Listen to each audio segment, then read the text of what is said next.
আজ শুভ জামাই ষষ্ঠী, তার জন্য কিছু প্রসাদ করা হবে।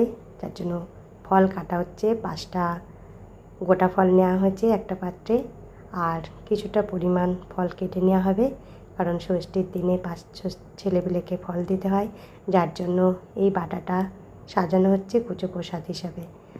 ঠিক আছে বন্ধুরা, চলুন কী কী আজকে ষষ্ঠীতে ফল দিয়েছি সেটা আপনাদের পরবর্তী ভিডিওতে দেখাবো। তবে আশা করছি এখানে দেখতে পাচ্ছেন আপনারা একটু বুঝে নিন কী কী ফল ষষ্ঠীতে লাগে।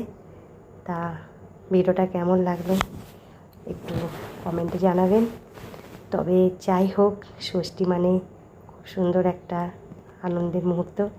সকল জামাইদের প্রতি অনেক অনেক শুভকামনা রইল। নতুন যারা আছেন তাদের অনেক ভালোবাসা, অভিনন্দন।